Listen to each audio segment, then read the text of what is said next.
And I am going to start the recording as well. Please request recording permission from the meeting host. I'll do that once I'm host. Yeah, I'll set you as host right now.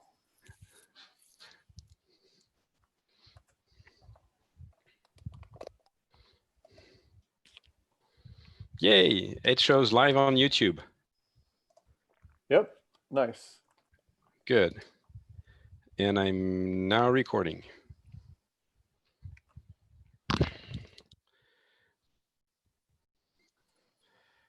Okie dokie. So we'll start at 17:05.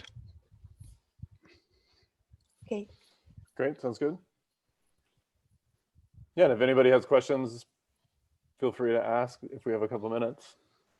Yeah, I think everybody is muted except Mary Teresa and who else will we have speaking? Will it be under Alfonso or Jorge? It's me. I will unmute whenever it's my turn. Okay. So Alfonso more. I'm going to rename so that I know it's Alfonso.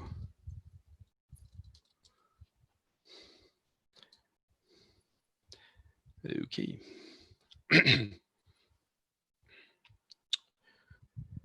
All right, one more minute to go and then we can start.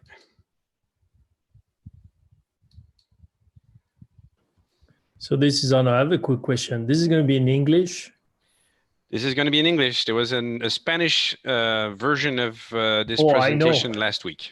Yeah. I know. I tried to attend it and then I had to drop off because like, okay, sorry, I'll wait for the English version. Thank you. Well, this is it. This is the English version. I can do it in French if you want, but my Spanish is not on par. Ah, well, I mean, speaking of, maybe that's a question that we could take offline. Yeah, I'd love to do maybe some French meetups, Gilles. So yeah, happy to talk. Yeah, we can probably find people from Geneva or from Paris, or you know, nice. Some French-speaking people anyway. I'll email you about that separately. Absolutely. Good. It's 17:05. So let's start now. So hello everybody. Thank you all for joining this Geneva Hyperledger meetup, where we have actually guests from Spain, from Telefonica, who will be talking about one of their project called TrustID. This session was run, I think, last week in Spanish. So this is the English version of the session. I was going to say international, but I think there's a whole bunch of international countries where Spanish applies as well. So this is the English version of this session. We'll have two main speakers. We'll have Maria Teresa and Alfonso, both from Telefonica, who I will let them present themselves. Just as a little bit of logistics, this event is being broadcast live on YouTube with I think about 20 to 30 seconds delay. On YouTube, it is recorded.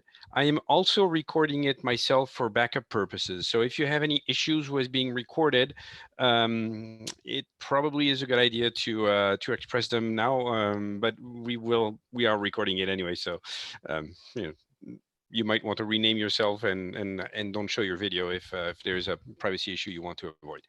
So without further ado, I'm going to pass over the microphone to Maria Teresa. Your turn. Okay, thank you, Gilles. Hi, everyone. We are going to talk today about TrustID, a new project about digital identity that we have developed in Telefonica, and we decided to make it open source in the Hyperledger Labs. So thank you, Gilles, for the presentation, and thank you, David, again for helping us to organize the meetup. And let's go into present ourselves. Hi, everyone again. This is Maria Teresa, and Alfonso is going to talk later. I'm going to be part of the more theoretical part about TrustID, and then we are going to make a demo with the code that we have developed, and Alfonso is going to be in charge of the demo. We both work in Telefonica, in the Blockchain Competence Center. And we have been working with different blockchain in the past few years, like Hyperledger Fabric or Ethereum or BitchainDB. So we have been working with the blockchain technology so many years. And first of all, I want to tell you how the project TrustID started and why we decided to create a digital identity project and then make it open source. So let me start with a little story. So I don't know if you know what is the work that we have been. Sorry, it's Amazon. This is the problem of teleworking. So well, everything started with TrustOS, the product that we have been developing in Telefonica. And the main purpose of TrustOS is to offer our clients an abstraction of a set of use cases related with the blockchain technology, like tracking, tokenization, settlement, trust, and identity.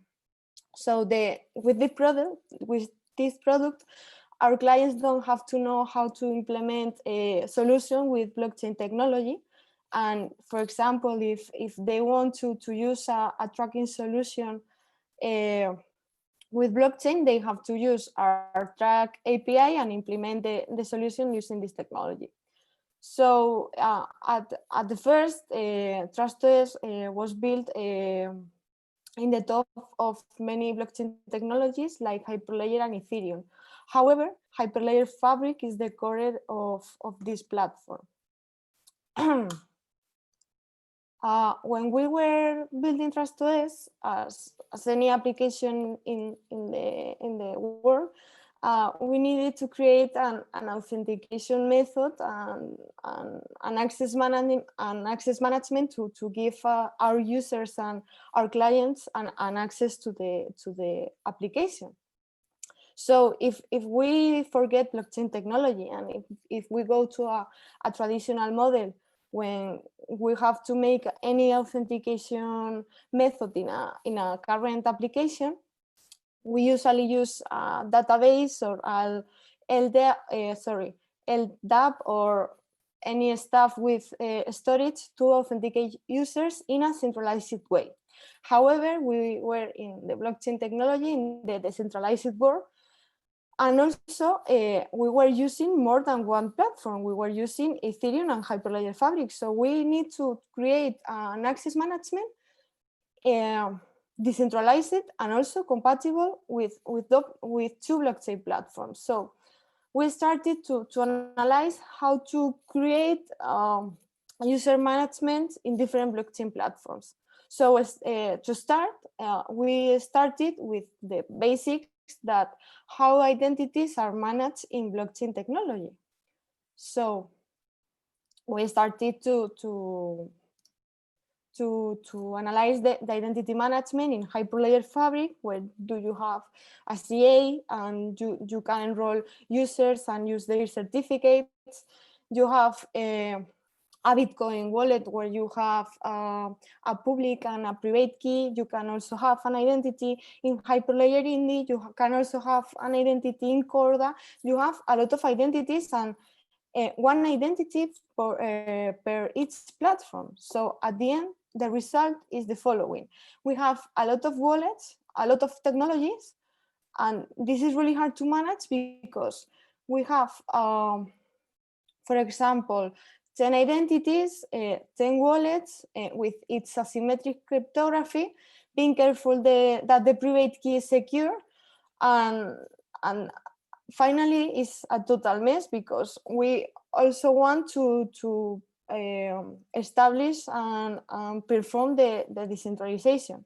So at the end, we have a problem. So analyzing this, we started with the basics of the identity management in Hyperledger Fabric. In Hyperledger Fabric, I don't know if everyone here, I suppose that yes, but in Hyperledger Fabric, identity is a little centralized in the certificate authorities. What that means? if we have a basic network topology in Hyperledger Fabric, we have many organizations. Each organization represents a company, and every company have their own CA and its peers, right? So if we enroll users in a CA of the company A, and then the company A disappears, all the users that have been presented in that company are going to lose their access because this company has go away. So again, we have a problem. Also, if we want to create an authentication method with the certificate authorities, you don't have that functionality. You have to connect the certificate authority to an LDAP, centralize it via the SDK, and you have also always the same access point. So again, we are making the thing that we don't know is decentralization. So we have to rethink it again, all this process. And finally, the two most important things for us is that the custody of the keys also belongs to the SDK. When we use the SDK, we can enroll an identity, and this identity is stored in a wallet. But if you want to give the users, like for example, in Ethereum, that you can give the users the public key and the private key, and he can use it in MetaMask or any wallet, we cannot do this with Hyperledger Fabric. So at the end, we have been vendor locking or platform locking in this case. So our model is to always have the users the custody of the keys. And finally, and the real reason of TrustID is that we want interoperability. In this case, despite of Hyperledger Fabric identities are created under the standard X509. If we want, for example, to use other key of other blockchain platform, you cannot use it. So at the end, we would like to interoperate, for example, an Ethereum identity with Hyperledger Fabric. So analyzing this type of things that we want to implement and we would like to know and we would like to have in our product like TrustOS, we started to analyze the first or the principal requirements that we would like to have, like decentralized authentication, to give the users the possibility of custody their keys, create a model of keys that could be interoperable with other platforms or methods, to give different access to Chaincode, because, for example, if I deploy a Chaincode in Hyperledger Fabric in a channel, everyone in this channel can interact with this Chaincode and can perform any operation, reads, writes, etc. But what happens if we want to give users in the same channel access to only a one Chaincode and only read access and not write access? These type of things in Hyperledger Fabric are not yet implemented. So with this type of identity and with this type of model, we thought that we can also perform this type of operations. And finally, we have been seeing that in the identity world, with all the solutions that are right now in the market, all the identity solutions that are trying to make is to use the DID standard, the DSD standard created by the Digital Identity Foundation. So we also want to make Hyperledger Fabric interoperable with this type of standard. So now that we have understand the requirements that we want to TrustOS in our case, we started to thinking about how to create TrustID. At the end, when we started to think about how to create the solution, we realized that TrustID will not be going to be only a module of our TrustOS. TrustID could be a project that could be integrated with TrustOS, but it could be a project that could be integrated with other solutions. So that's why the reason that we decided to make it open source, and then you have seen that we make it open source. So what are the TrustID basics? Well, we are going, in this case, we are going to forget all the identity management that we have learned from Hyperledger Fabric. In this case, we are going to use Hyperledger Fabric, and all that we have implemented for TrustID is compatible with Hyperledger Fabric in the version 2.x, any version of 2. And we want to make it interoperable with other blockchain platforms, like, for example, Ethereum with the client Hyperledger Besu, and grow up this solution. So what are the basics of this project and we want to create? Well, in this case, we want to sign every interaction with any blockchain platform. So in Hyperledger Fabric by native, we have a public infrastructure and each transaction is signed. But in this case, instead of using the keys of Hyperledger Fabric, we want to use the standard JSON object signed and encryption, and use JSON web signatures to sign every transaction in the network. Then these transactions in the network are going to be verified in the smart contract.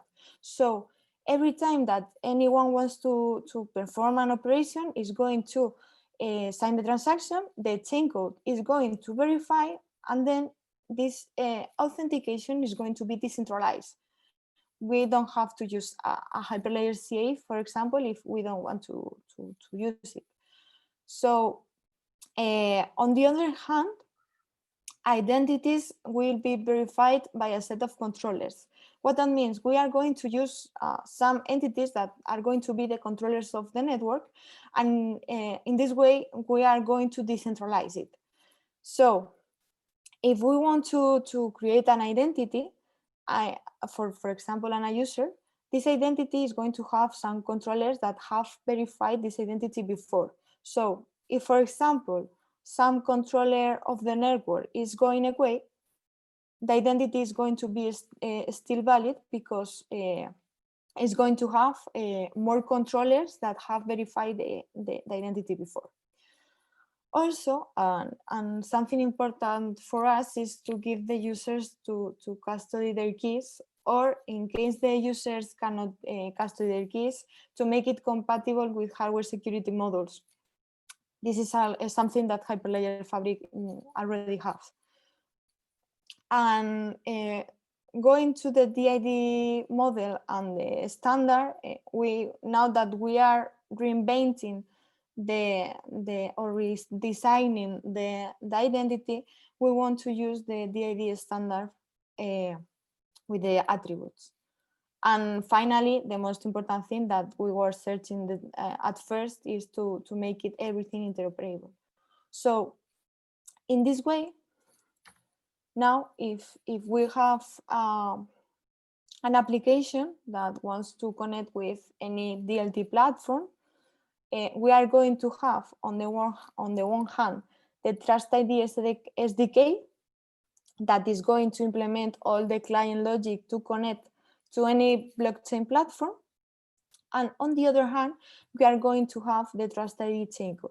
This chaincode is going to perform the authentication, decentralized, the access to services. For example, if we want to give the users read access to a service or a write access, etc.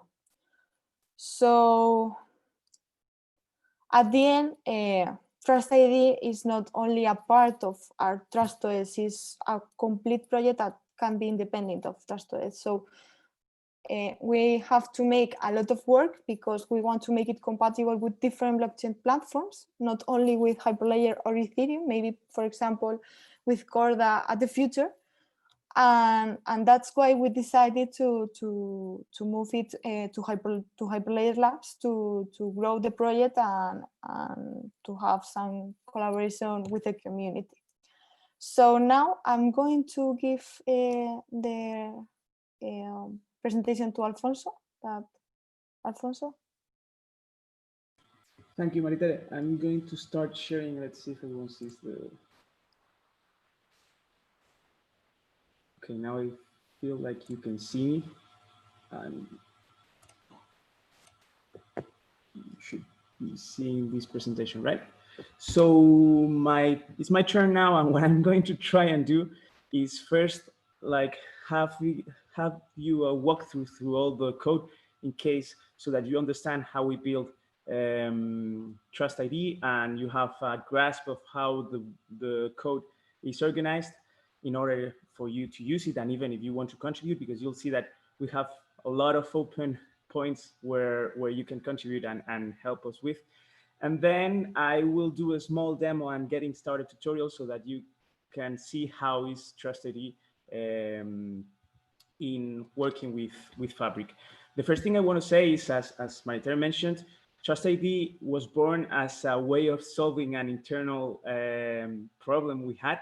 So many of you will probably be wondering why not using Arias, why not using India or many of the decentralized identity solutions that are out there in the wild. Well, the main reason is because we started this only as a way of, as a workaround to have a general purpose identity between a lot of organizations in Fabric without having to depend and leveraging the lack of flexibility from the CS in Fabric. So as Maritere mentioned, we have two main modules in the SDK. We have first where all started, that is the Chaincode, the proxy Chaincode. That what it does is just to authenticate and authorize users in Fabric.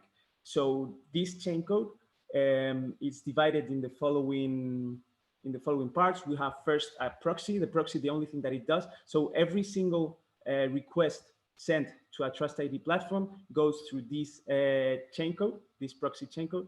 And this proxy Chaincode, what it does is to get the signature of this request and check if it's a valid user, because if the user is registered in the platform through the registry ID user that you see there, that in the end is just a registry with all the registered users in the TrustID platform. And it checks if the corresponding user has permission to access the service. In the end, a service is just another Chaincode inside the platform.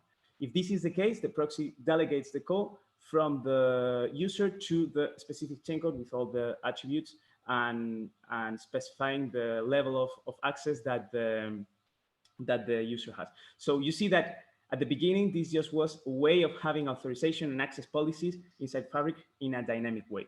But then we started like growing the model, and we started thinking, okay, maybe we could start, because we, as Maritere mentioned, TrustOS is compatible. The core is in Hyperledger Fabric, but we are already extending the model of TrustOS to Ethereum. We are having some works in Corda. So we required a way of allowing our users to have a single identity and interact with all these TrustID compatible platforms. So that is why we started generalizing the model and thinking about moving from a really specific problem domain, that it was the Fabric context, to a more decentralized identity or standard decentralized identity approach. And this is the reason why first it seems like not as general as it could be, and we're moving into a DIF standard decentralized identity, and we want to be compatible with all these solutions that are out there in the wild. So as I said, we first started with this proxy Chaincode, and then we started building an SDK to manage all the identities, all the DIDs, and all the signatures and interactions with the TrustID platforms, either Fabric or any other network. So let's go to the repo. Here you have the Hyperledger's Labs TrustID repo, and the code is divided in two main, let's call them sub-projects. First of all, the Fabric Chaincode and the SDK I was mentioning. Here, the idea, right now we are only compatible or fully compatible with Fabric. So the only network where you can leverage the operations of TrustID is Fabric.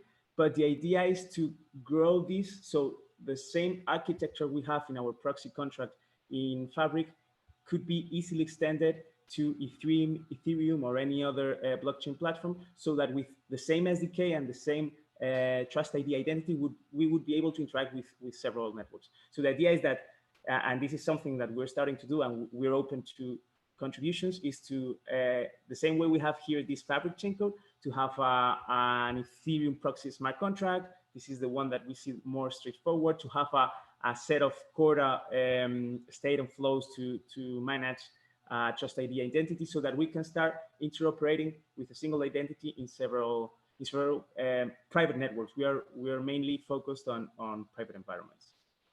So let's start with this, with the Fabric Chaincode. Here in the Fabric Chaincode, you will have like the implementation of all the parts that I explained in the figure. You have the proxy, you have the service registry and gateway, the same for the identity registry and the gateway. And here in the model, we have some interesting information about how our request built to send them to the network. We have things like because one of, as I've mentioned, the proxy contract authenticates valid users in the system, and also allows the access to services inside the platform. Right now, we have like 3 simple policies to authorize the access to, in this case, chaincodes to users. That is a public one where everyone can access the chaincode. Same controller policy. And I will explain briefly what is this of the controller, because as I mentioned, we are in a private context where we allow to create like willy-nilly any kind of identity in the platform, but we want identities to have a trust anchor, so that the same way we have root CAs here for our specific use cases, we require to have trust anchors. So this same controller policy, in the end, the controller of our identity is how we call our trust anchors. As I've said, this is a really use case specific solution, but we're moving into in this specific area. What we want to do in the short term is to change this trust anchor and start moving to a verifier credential model, in which instead of authorizing and authenticating users by trust anchor or with a logic related to their trust anchor and a set of access rules, we want to move to one that is more it's more compatible with the identity solutions that are out there, and use verifier credentials as a way of having additional information and signed information for users. But here it would be like, here we opened the opportunity to create new policies so that anyone can start including policies that they feel are useful. Here, as I've said, we have the same controller policy, that it means that the trust anchor for the service is the same trust anchor that for the user. And there's this fine-grained policy that is more a Unix-like approach, in which here we have a get registry with a list of users, and each user has an access level. So then according to the threshold in the service, we allow users to read, write, or have admin permissions in that specific chaincode. So it's just a simple implementation of an access policy. So imagine that you want to deploy your TrustID over your Fabric network in this case. So the first thing you would do, I mean, here we have all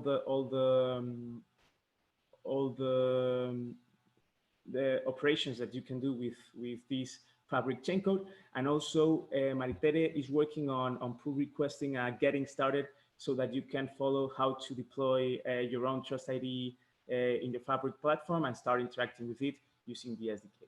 So here in the initialization of the chaincode, one of the things that you would have to set is the trust anchor of this specific TrustID deployment. Again, it's a way of having like a super admin or the first valid identity in the system that would be the one responsible for generating the trust anchor tree, let's say.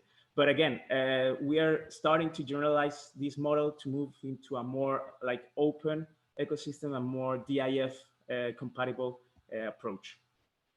So once we have our chaincode deployed, the kind of operations that we can do with these chaincodes are, for instance, creating a self-identity. Here, what we will do is we create with the SDK a key pair, a DID, and we will register into the platform this DID. This registration would be without a trust anchor, without controller, so that anyone could come afterwards, a trust anchor could come afterwards and verify our identity and set and become the trust anchor of this identity. This is just for the case that we may have a fabric network where we have a lot of public services where we don't need there is no need for trust anchor for identity. So in order for users to be able to freely interact with the system, we added this create self-identity, and then the process of creating or becoming the trust anchor for identities in the case that we want a more like fine-grained access with access rights in the system. We have the typical get identity to see if a specific DID is registered in the system. We will be able to revoke identities, and the same or analogously with services. We will be able to create new services in the system, update the access policy, and get if an identity exists in the system. And finally, this invoke operation, this invoke function, that what it does is what I mentioned. Whenever we send an invoke transaction to the proxy what it does is first authenticate the user and check its access policies, and according to the access policies and if the user has permissions to access the specific chaincode, it delegates a call or it delegates the transaction and routes the transaction to the specific chaincode. So this is the basic operation of the Fabric chaincode, and is the operation that in the case that we start growing the system to other platforms, we would have to implement in, for instance, an Ethereum contract or a set of Corda smart contracts. Apart from the chaincode, we also have the SDK. So just to give you a bit of context, we started with the chaincode, and the chaincode started like solving all our initial problems with identity in Fabric. And then with the SDK is when we started realizing that this could be generalized and become way more than it was. So here in the SDK, you will see many of the things that are starting to be generalized, and that it's easier. So the transition and the migration from the user-specific, use case-specific context we were moving to the more general DID and decentralized identity framework is in the SDK. So here we bear in mind many of the things that we wanted to do in the future. Again, here you have all the documentation. We will grow this documentation as much as possible around the SDK. If you want to start playing with the SDK, there's an NPM package that we have to update with the latest version. But here in this repository and in this NPM package, you will have the latest implementation of the SDK.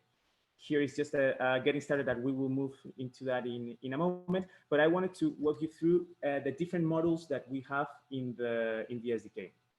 First, all the operation, all the management of the DIDs, the interaction with networks and the interaction with key stores is done and exposed through a wallet. So the first thing we would do if we want to use TrustID, the TrustID SDK, is to create a wallet.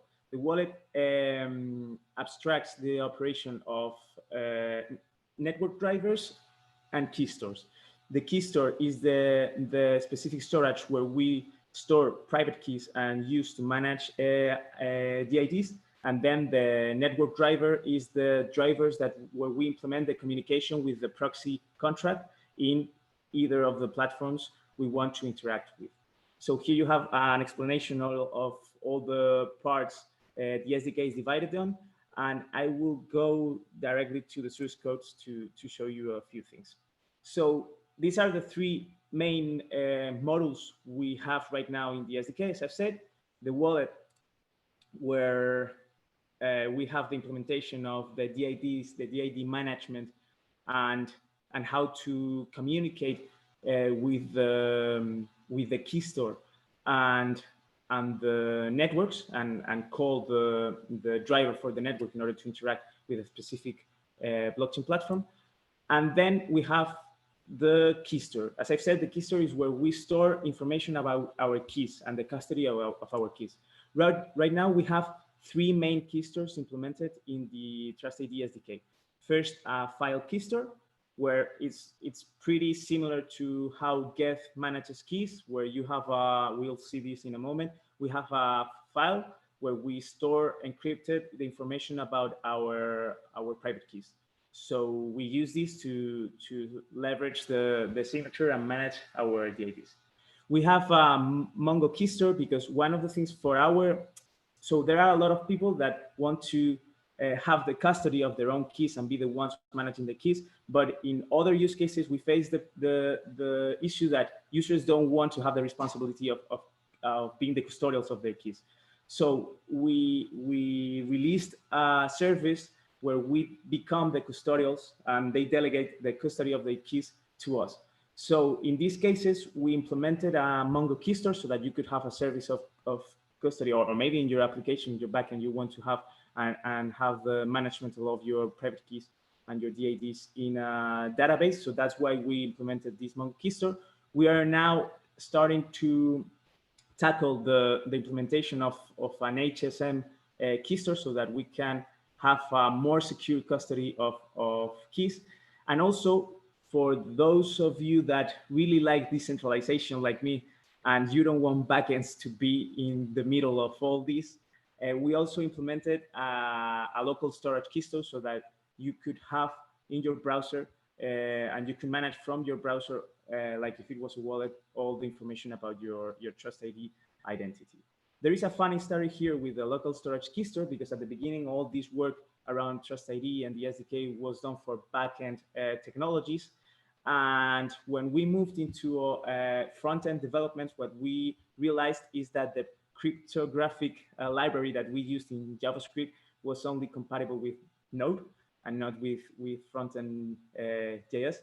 So we had to refactor completely the whole code of the cryptographic primitives that we used, so that we used Crypto.js, and in that way we were compatible with Node and front-end JavaScript. So there are a few funny stories with this local storage key store that it seems pretty simple, but in the end, it brought a lot of pains. And finally, if you want to add, again, if you want to contribute and add your own compatibility with key store, you only have to inherit from this abstract class that defines the simple functions or the minimum functions that we enforce for key stores. So this is all for the key stores, and then we have the network. In these network modules, what we have are the drivers to interact with the specific blockchain platform. So in our case right now, we are only compatible with Fabric. As I've said, we are starting also the work to start implementing Ethereum, because Ethereum / Hyperledger Besu, because it feels the most straightforward step. We are going to abstract Web3.js or many of the operations of Web3.js in the SDK, and then we have to implement an Ethereum smart contract. We'll see how this ends up working. And here again, we have a driver abstract where we define all the basic functionalities or the basic functions that have to be implemented. Sorry, someone has the mic open. And it seems funny. Thanks. So yeah, all the functions that we would have to implement in our driver in order to be compatible with all the structure in the TrustID SDK, and in the Trust interface, we will have all the operations that we will. So here, what we're doing is the functions that we build the transaction and sign the transaction that we will send to the proxy chaincode in order to interact with the platform. So here we will have what I mentioned already in the proxy chaincode, like create self-identity, create a new service, update the service, and invoke and query a specific service. So in this way, with the SDK, once we have implemented the specific driver, as we will see in a moment, we will have to only select to what network we want to interact with and use this abstract class to communicate with it. So this is basically the structure that TrustID follows in its implementation. And I think that it's the moment to start doing some and start playing with TrustID. I don't know, please let me know if you don't see, maybe I'm gonna zoom a bit so that you can see the code. So here, I mean, here I'm importing the library directly by the entry point of the compilation of the TypeScript, because I was playing with it in a moment. But in your case, you would import directly the npm package, and you would do the same way, because this is the entry point of the npm package. So in this example, what I'm going to do, as I've said, the first thing you do is to create an instance of a wallet. We decided to go with a single tone approach for the wallet, so that in every execution, you only have a single wallet that manages all the DIDs. So that's why this SDK wallet instance. But I mean, if the issues are open, so any suggestion, feedback that you may have, please let us know, and we can start having it all. So the first thing that, as I've said, the first thing that you do is to create the instance of a wallet. You choose the specific key store you want to use in your wallet. In my case, I'm going to use a file key store, and we set the key store. And then the next thing that we have to do is to, in my case, we only have Fabric right now compatible with TrustID, and the driver, our current driver of Fabric, because at the beginning in the implementation of TrustID, we had a gateway between a gateway API between the peer and the SDK as a way of not exposing the specific peer to the network. Then we changed this because we didn't want to have, first, it wasn't like pretty standard to have a gateway for everyone that wanted to use Fabric with TrustID. And then we felt that in order to decentralize as much as possible the model, we had to open at least one of our peers to allow the connection to it from our clients. So what we're doing right now, in our case with our Fabric deployments, is each client may have their own peer in our infrastructure. So we give them the connection profile and this configuration to them, so that they have a way of connecting directly to their peers and interacting with using TrustID with their peers. So with this, what I'm trying to explain is that in our driver right now, what we need to authenticate to and communicate with Fabric is to have a correct, this is the standard structure of a Fabric connection profile, and this config that points to this connection profile with information about the crypto material to interact with the peer. So once we have the key store, we have all this information for the network.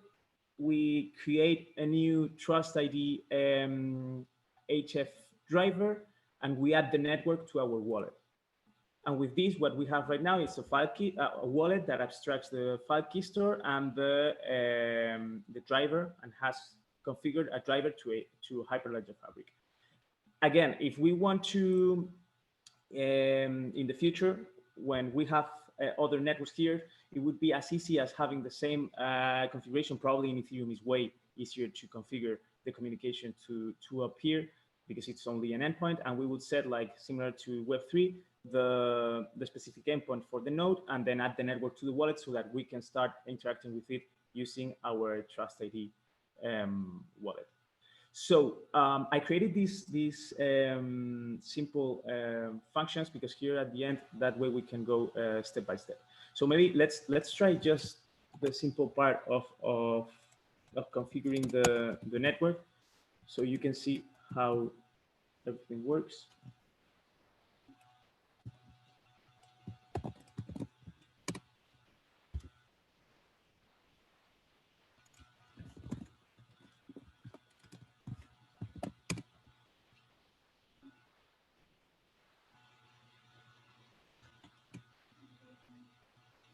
So you see that here we generated the wallet with a file key store. If we go here, we'll see that we have a key store. As I've said, we are using a file key store, and here we are only directly storing information about our DIDs. I mean about our the keepers that we're managing with our wallet. So now what we're going to do is to generate, in this wallet, we're going to generate a new DID. Right now we are, you can generate DIDs with RSA keepers, any kind of elliptic curve. And also we are starting to implement the compatibility with ED, the Ethereum curve, elliptic curve, cryptography, because there's a problem there. I mean, we have it implemented already, but the crypto libraries used for the JSON object, the JOSI standard, they have different implementations in the crypto library for Go in the Chaincode and here in the SDK. So there are sometimes certain incompatibilities. So with this, I mean, you can even use, apart from elliptic curves, any ED curve, but you may have problems when interacting with the Fabric Chaincode. Just to let you know, if you face this problem, please let us know in the issues, because we are trying to replicate it after our factor we made, and we didn't manage to do it. So please let us know if you find this issue again. So here, what we will do is generate IDID. This function, what it does is it generates a pair of keys, RSA keys with a passphrase encrypted, and the private key with a passphrase that is test, and using a controller that is test. So here our trust anchor would be an identity test. Here you would have to put any other identity that you want to be your trust anchor. So in that way, we generate the keeper locally, and we can create the self-identity and register it to the TrustID platform here. So we take the wallet, we choose the network where we want to register this self-identity. In this case is HF, and we create the self-identity. Under the hood, this function, what it's doing is signing a transaction, signing a request to the proxy Chaincode with our DID, with our keeper, like for the private key of the DID that we just generated. It sends the information to the proxy contract. The proxy contract verifies that you are the owner of the public key you want to register, and it registers in the DID registry. And what we're going to do afterwards, so we will create a self-identity and get the identities to see that the identity was correctly registered in the TrustID platform. So let's see how this would work.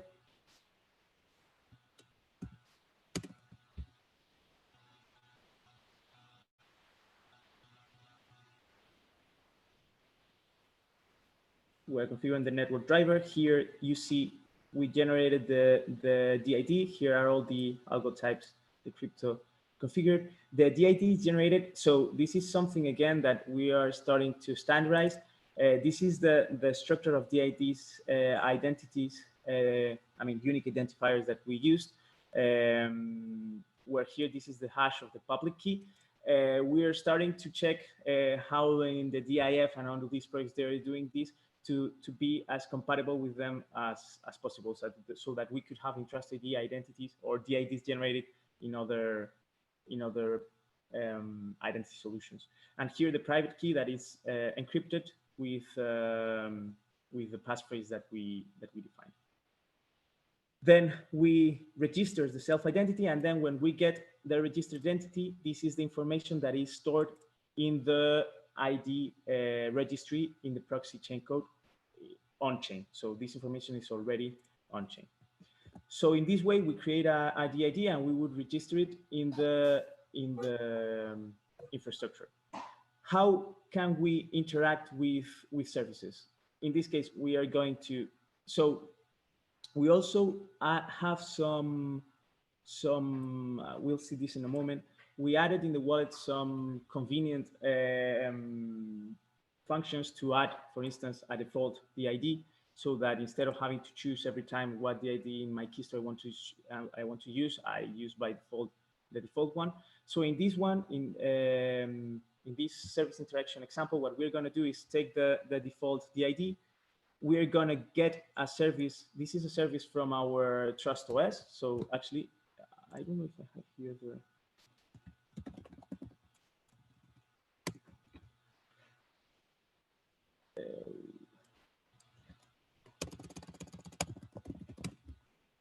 So this is our TrustOS platform where we have all of the APIs of the TrustOS product.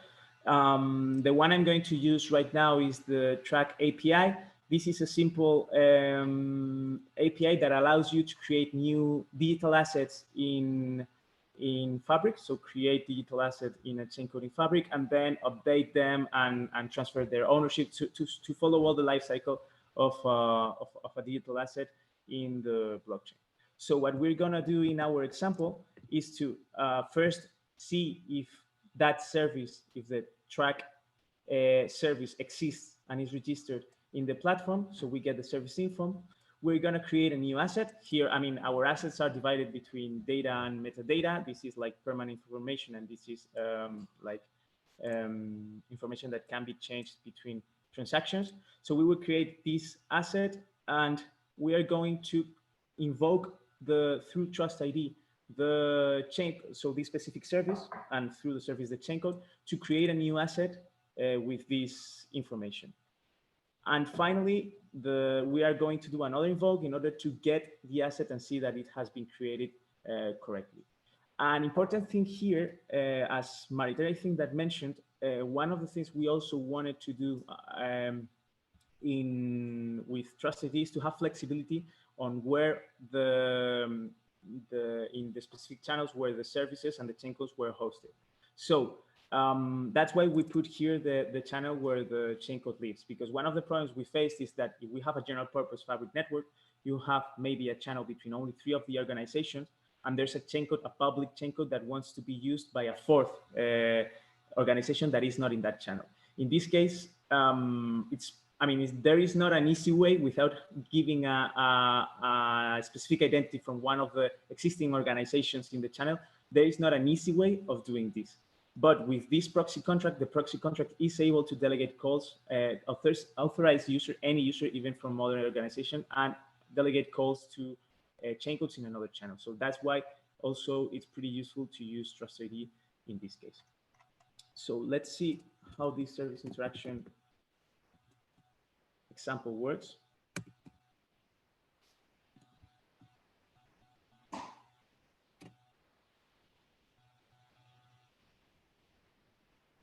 I mean, here we're just repeating the generation of the DID, the registration, the successful registration. Here we are getting the information about the service. So we see who's the controller of the service and the access policy that in this case is public, the channel where it lives.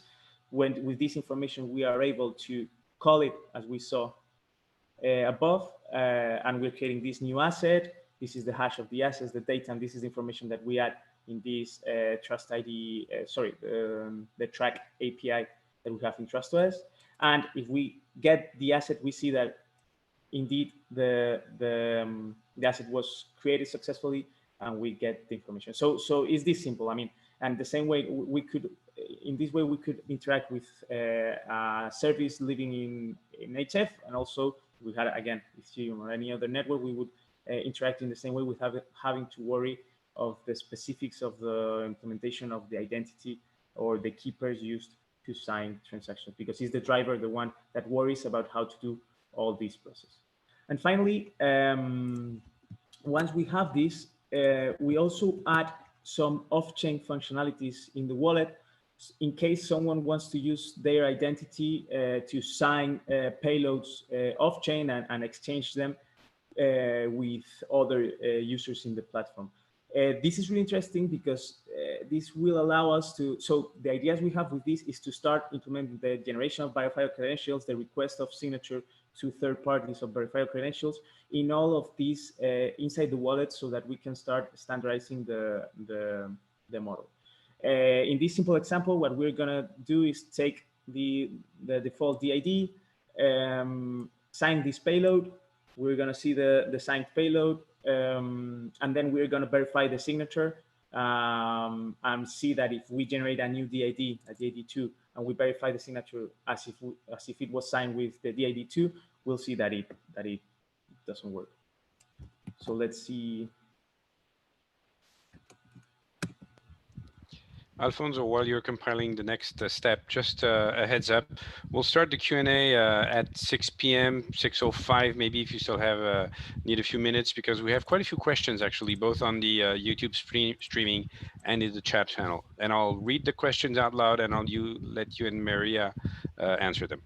Perfect. I'm almost done. So this is the last thing I wanted to show. So we're almost done.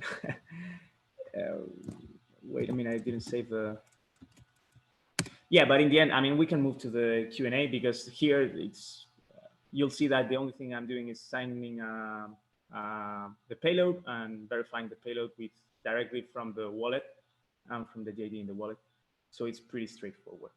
Yeah, so here you'll see that we're signing this specific payload. This is the signature. If we validate successfully the signature, we get the payload, and if we use the other DID, we get an error. This is something that we are also working on, that is to try and make like better the UX in of the SDK, because the error management and how we interact with certain things are really useful for us internally, but I feel that they're not as general as we wish. So, finally, if you allow me like 3 more minutes, just to give you an overview of what are our next steps with, I've mentioned all of them, but just to recap on what are our next steps with TrustID. Our main focus the next few months is to better the developers' UX with our SDK and try to decentralize and generalize the model, because we are aware that because of how the project was born, we are really focused on Fabric and we don't want it to be this way. So we want to start to adding compatibility with Best Core and Ethereum, start implementing event listeners in the SDK. That is something that we've started already. Compatibility with other key stores. We want to start migrating other concepts from decentralized identities, like verifying credential trust anchors, to be compatible with the DIF pushed, so the standards pushed by the DIF. And finally, we've seen, I mean, actually, we've talked to many of the guys in Indy, in TrustBlock, in Uport, and we want to see how they feel TrustID could help them or be maybe an aggregator of all these solutions. So these are the kind of ideas we have for the roadmap. First of all, thank you very much for showing interest in this. And please, if you want to contribute or you have any ideas, feedback, they are more than welcome.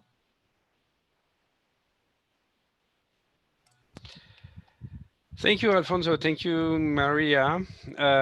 So now we're going to be doing the questions and answers.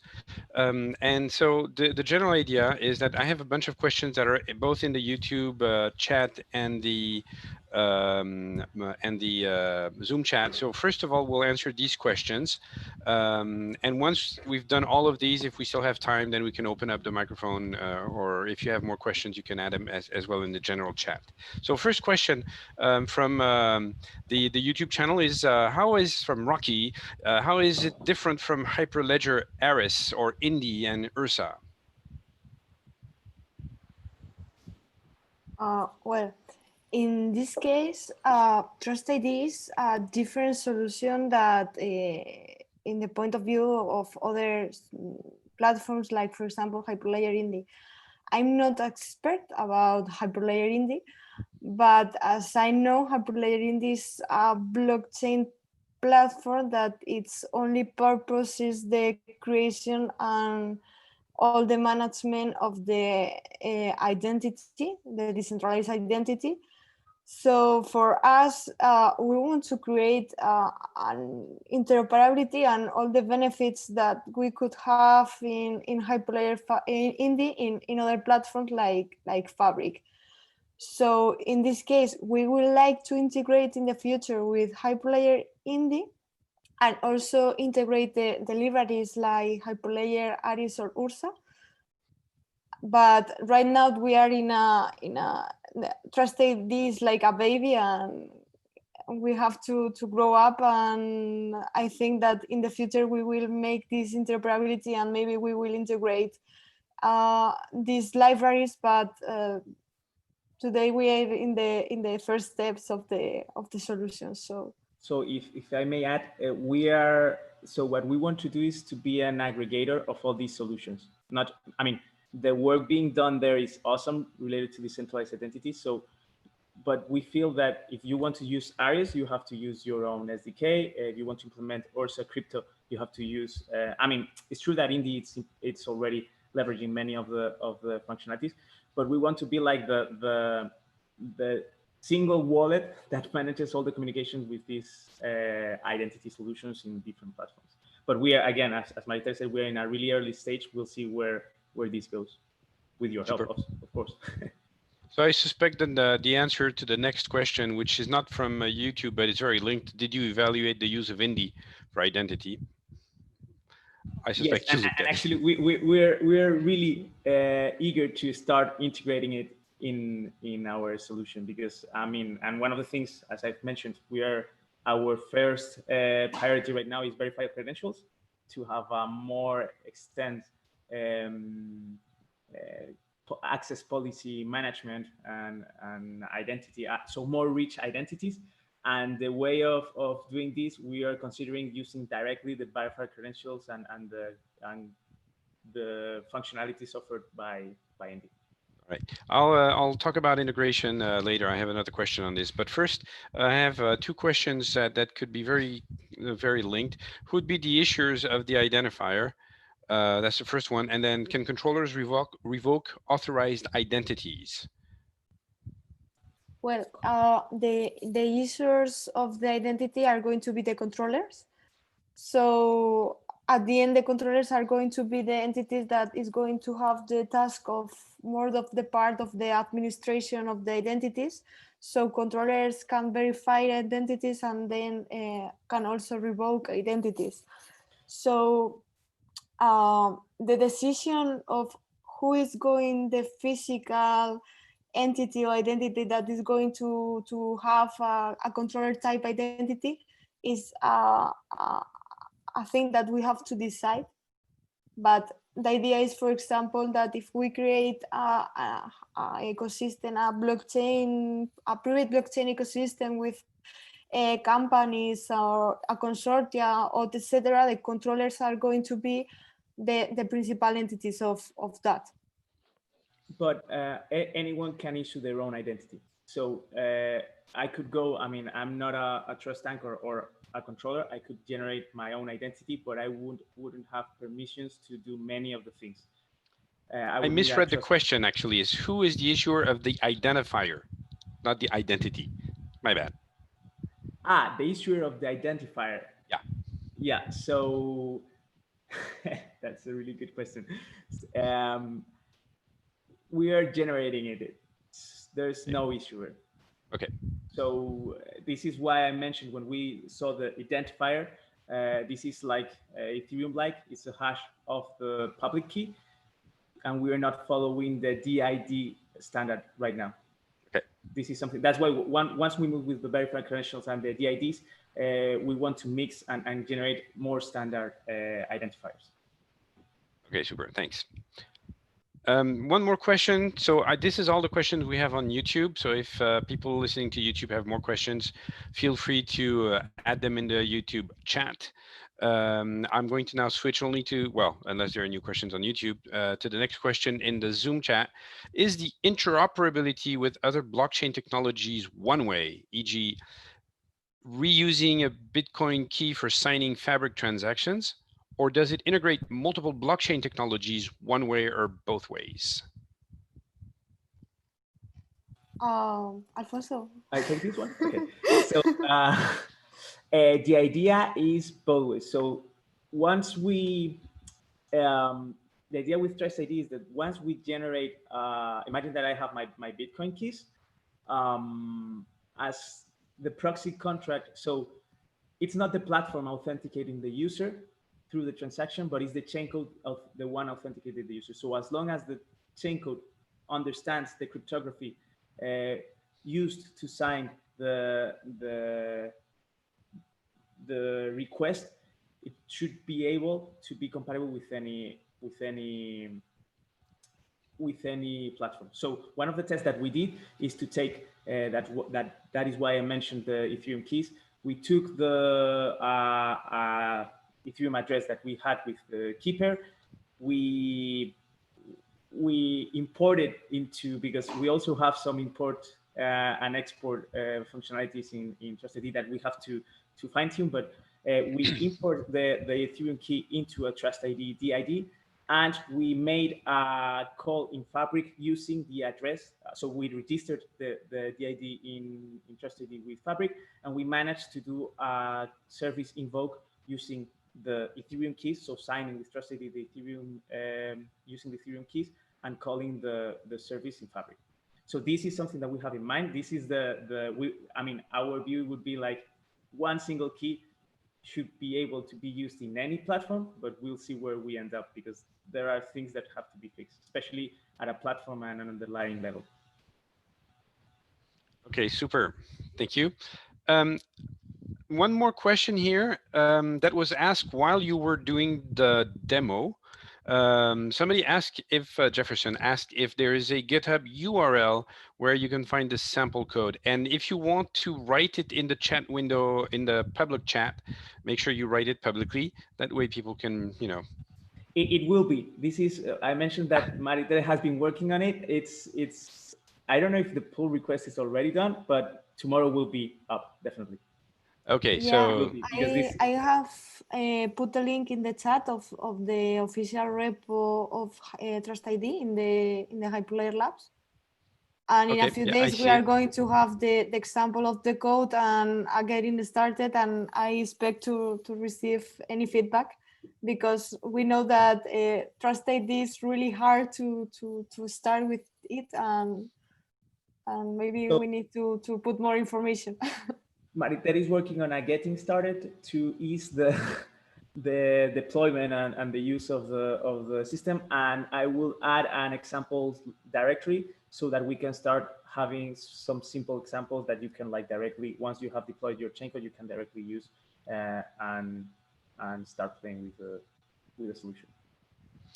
Okay, we have another question from Harris. How are controllers conceptually different from the current Fabric CA? Okay, this is a very good question. In this case, as I was saying in the beginning of the presentation, when you are creating an identity from a CA, this identity is dependent only from a CA. You can use in Hyperledger Fabric the certificate revocation list and have more control about what identities issued by other organizations are valid or not. However, we want to go a step forward and to create an identity that could be verified by more than one identity. So in this case, if, for example, a controller is going away from the network and is going, or one or more controller, we want to have identities that are going to be still valid. So conceptually it's similar, but in this case, we want to make it more decentralized. Okay, thank you.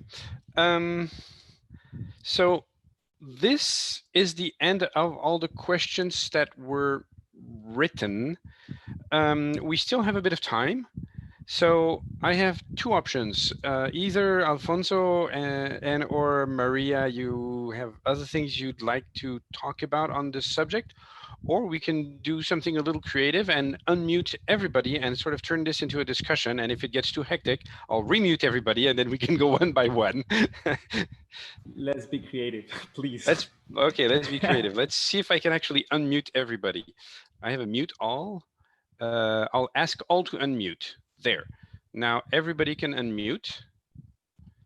If people have questions, want to talk, want to discuss things, this is your cue.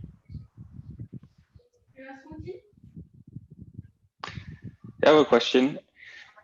I didn't quite get the actual desire for reusing the keys, to be honest, because from the initial presentation, I understood that now we have a high complexity with a lot of key pairs that have to be managed in wallets. So it's the main contribution to integrate all the different key mechanisms and cryptography into a single wallet?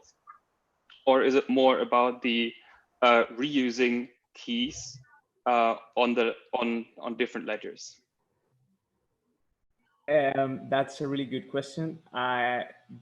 So the second one, what we want to try and do is to have like the same. So instead of you having to have several, you can do it, but instead of having to have several identities in different networks and with specific cryptography, to be able to have a single key with the cryptography of your choice and be able still to interact with any platform. So could you give an example for a service where this would be desirable? Because I'm more from the public blockchain space, and there it's usually the opposite. I totally agree. That's why I mentioned several times that we're in the corporate environment, because, for instance, imagine that we have a supply chain, and I'm one of the actors in these supply chains, but I also interact with several other supply chain solutions. So I may be the provider for I'm a logistics company that I give service to a telco company and to a retailer company. They probably will have their own implementation of blockchain-based implementation of their supply chain to have and track all the life cycle of their assets. What happens now is that if one of the solutions is in Corda and the other one is in Fabric, I have to worry about implementing my backends and my wallets with Fabric and with Corda, have the keys, manage the keys, have the custodial. So there's not a seamless way of having a single identity and be able to interact with several of the systems that potentially will appear. And also in the corporate, so in a public context, a blockchain context, the platforms are really general purpose, but usually what it happens in the corporate and the private technologies, they are use case specific. So a way of like generalizing that. So in order to have a single network with several use cases in the same network, instead of having like a full network for a specific use case, is to play with the identity. I don't know if you kind of grasp the. I have another question from YouTube, and if unless Martin still needs to get some clarification. No, perfect. Thank you. Okay, so next question from YouTube is I don't know if I understood well. Is Hyperledger Fabric bad at interoperability? We are creating TrustID to have this interoperability. Well, Hyperledger Fabric is not bad. Furthermore, we are believers of Hyperledger Fabric because it's the most used platform and is one of the blockchain platforms that in the corporate environment we can use because we can use it in production environments. So in this case, when we were building TrustOS, TrustOS is a multi-platform solution. So for us, the way that we was managing the identities is really hard for us because we have to manage from one side the Hyperledger Fabric identities and on the other hand Ethereum identities. So in this case, we started to think about how can we only use one identity. Right now, there is no solution in the market that is implementing this type of things. Interoperability in blockchain is the future, but there are projects, but these projects are growing up and are like babies, are in the first steps. So that's why we started TrustID, but we don't think that Hyperledger Fabric is bad. Furthermore, due to in Hyperledger Fabric, you can use chaincodes in languages like Golang or JavaScript or other stuff. Instead, for example, on instead of Solidity, for example, you can use more functionalities of the language, and you can use more libraries, and you can use more potential to create this chaincodes. And now I'm going to add my personal view. Fabric identity lacks flexibility, and this is a reality. So whenever, and that's why I mentioned like I think that Fabric is prepared to have really static consortiums with you and use case specific networks. And the moment you want to move into a general purpose environment, it lacks flexibility and decentralization because of the CI approach that they follow. So this is in our case, initially, this was an attempt of trying to add flexibility to the identity management in Fabric. No, it's not that Fabric is wrong or it's bad, but it's that it lacks flexibility to what we wanted to do. Okay. Another question from YouTube, same person, is TrustID similar to Hyperledger Indie? I would say yes, definitely. It's yeah. It's similar, but it's not the core of a blockchain platform. It's more like a tool to create an ecosystem of interoperable, decentralized identities. It's an identity broker for digital identity platforms. Yeah.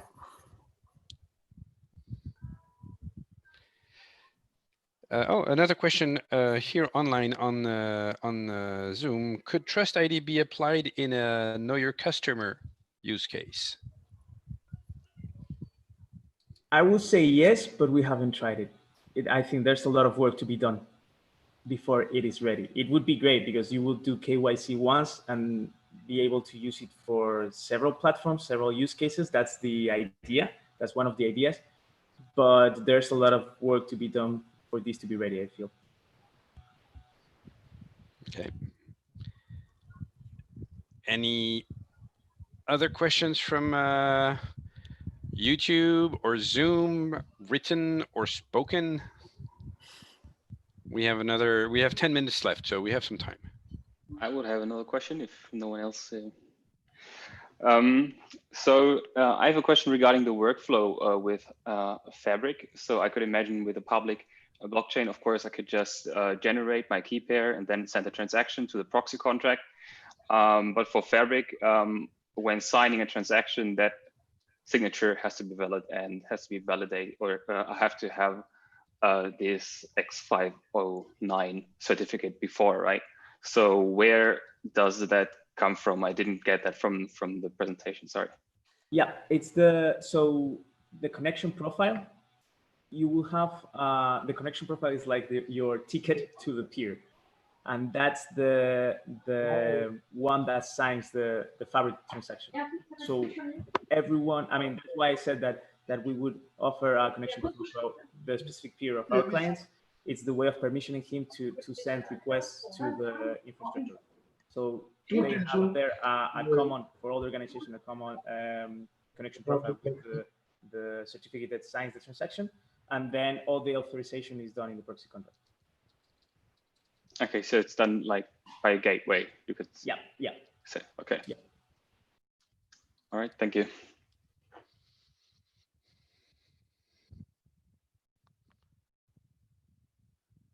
Okay, just let me check. No more questions on YouTube. No more questions listed here. Well, I guess we've covered. Oh, yay! One more. How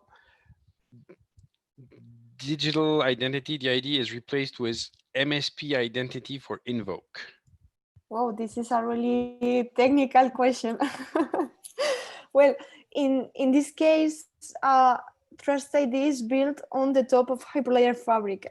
At the end, if we are going deeper with the implementation of Hyperledger Fabric, at the end we are going to have an identity issued by Hyperledger Fabric, and we are going to, in our case, we are using always the same identity. So at the end, at Hyperledger Fabric level, the transaction, all the transactions are signed with this identity from this MSP. So the logic that we have implemented is implemented on the Chaincode part. So we are signing the transaction in the client, and then we are verifying everything in the Chaincode. But at the end, it's a standard Hyperledger Fabric application. So TrustID right now is built on the top. It would be really cool if in the future TrustID could be implemented as a native way in Hyperledger Fabric, but right now it's built on top of as a usual application.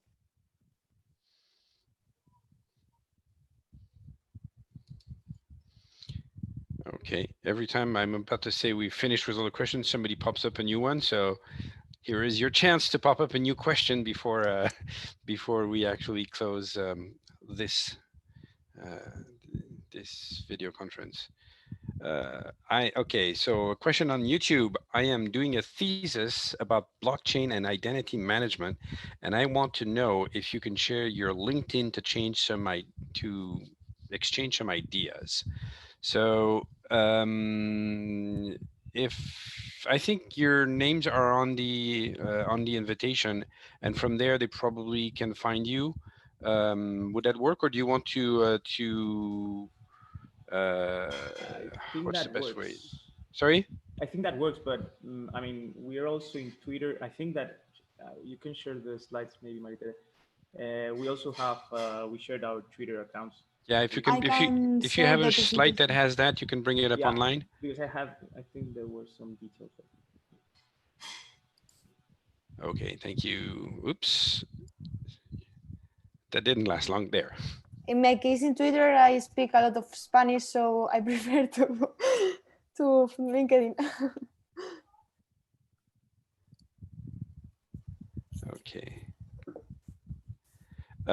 This is tricky because the speaker window is in front of your name on the slide, Maria. So okay.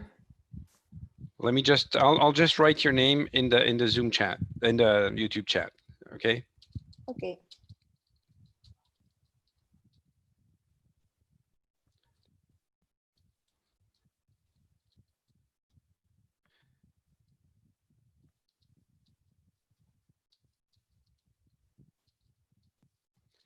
Okay, at ADLROCHA. There. That way, the person who asked the question should have your Twitter IDs, and with your name should be able to locate you as well on LinkedIn if that is. Yep. She says thanks. Okay. If we have 5 more minutes, if there are no more questions, I'll take a second just to talk a bit about Hyperledger Geneva meetups. It started, and while I talk, we have an option for people to write an additional question. But it started about a year ago, and it's a very occasional type of meetings. It was focused on having people from the Geneva area present, and the idea is that, well, now with the current situation, we're turning this into virtual meetups. The city of Geneva being French-speaking and people there speaking mostly English for work, we do the meetups in French or English. So as Daniel mentioned a little earlier on, David, sorry, mentioned a little earlier on, we'll probably organize some French-speaking meetups here as well. I see we have some people with French-looking names, so that might be of interest. So follow the Hyperledger meetup page. You might want to sign up there to see when we have future meetups in French or in English. And the person, by the way, who asked for the IDs, and when you said you do a lot of speaking in Spanish on your Twitter, she answered, "I'm Portuguese and I understand Spanish." So there you go. Tweet ahead. All right, so I want to thank everybody who attended this session, in particular the people who asked questions, and more so Alfonso and Maria for having answered the questions, the numerous questions, presented what you guys are doing. I get from the interest and the questions that it was interesting. So thank you very much for being here today.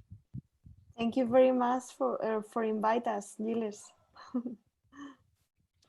Okay. And thank you all for coming and your time. Thanks. Thanks very much. Bye.